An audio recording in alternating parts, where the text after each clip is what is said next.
Hello everybody, in today's video we'll take a look at Shakespeare's presentation of Romeo, analysing the character in light of Aristotle's theories related to the tragic hero and dramatic structure.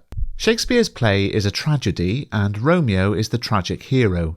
What does that mean? Well, the Greek philosopher Aristotle, in his work Poetics, defines the tragic hero as someone highly renowned and prosperous who has a change of fortune from good to bad and whose misfortune is brought about by some personal error or frailty.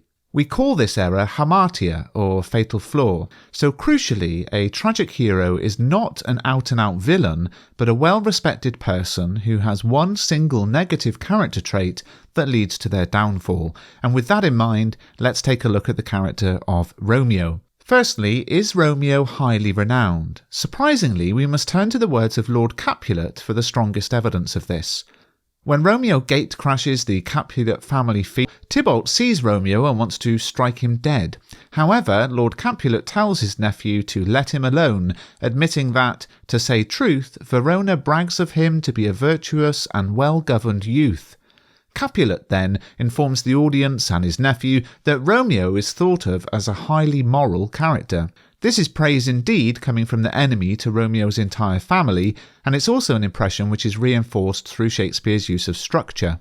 In the opening of Act 1, Scene 1, members of the Montague family fight with members of the Capulet family, but Romeo is nowhere to be seen, leading Lady Montague to remark, "Right glad I am that he was not at this fray."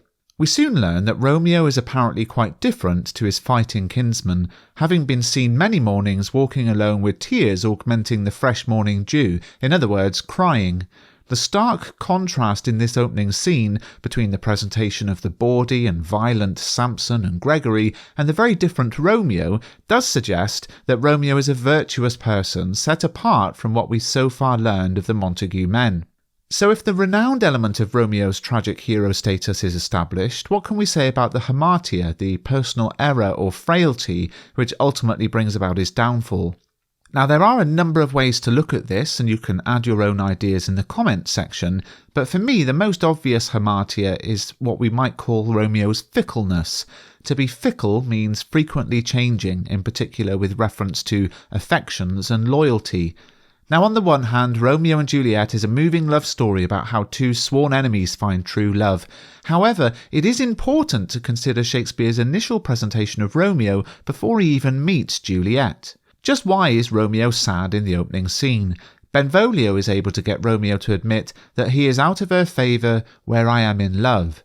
What might surprise the audience in a play called Romeo and Juliet is how the subject of Romeo's love-struck grief is a woman called Rosaline. And when Romeo opens up about the cause of his sadness, it is that Rosaline has taken a vow of celibacy and refuses to sleep with him. Again, Shakespeare's use of structure is key in helping us to understand Romeo as a tragic hero.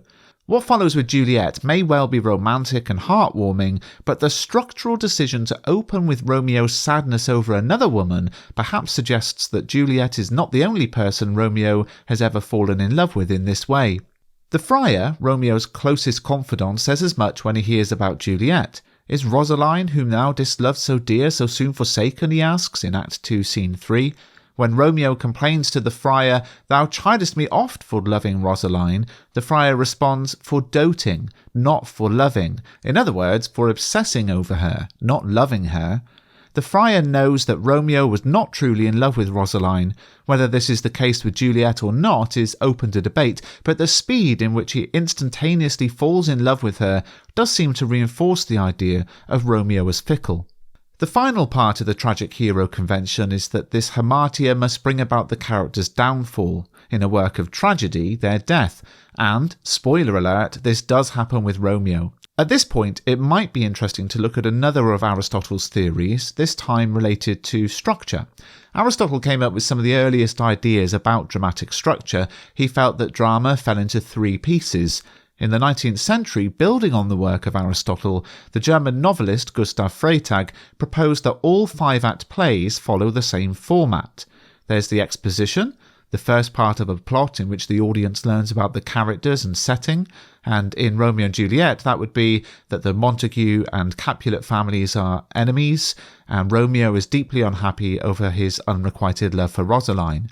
There's the inciting incident, sometimes called complication. Something happens to begin the action or conflict. That would be that Romeo and Juliet meet and instantly fall in love. There's the rising action. The story becomes more exciting as conflict builds. That would be Romeo and Juliet's secret marriage. There's the climax, the point of greatest tension in a text. The main character comes face to face with the conflict and often needs to make a choice. This is where Tybalt kills Mercutio, Romeo kills Tybalt, and Romeo is banished. The falling action, as a result of the climax, there are more events, but we know that the story will soon end. That's where Juliet fakes her death. And the denouement, the fallout, any leftover questions, mysteries or secrets are solved. Romeo kills Paris, Romeo kills himself, Juliet kills herself, and the Montague and Capulet families are united. Shakespeare's choice to have the meeting of Romeo and Juliet function as the inciting incident is significant because the inciting incident is always the moment that triggers everything else, i.e. Romeo meeting Juliet eventually leads to both of their deaths. So we can certainly say that Romeo's hamartia of being fickle leads to his death because the moment he set eyes on Juliet, he became obsessed with her. Actually, before even speaking to her, based only on looking at her across the room, he questioned himself, did my heart love till now? I ne'er saw true beauty till this night. The final point to make here regards the climax of the play. If meeting Juliet is the catalyst for Romeo's own tragic end, the murder of Tybalt is the point of no return, and even in the murder of Tybalt, Romeo is presented as being fickle by Shakespeare. One moment, Romeo tells Tybalt that he does love thee better than thou canst devise, and only seconds later he murders him.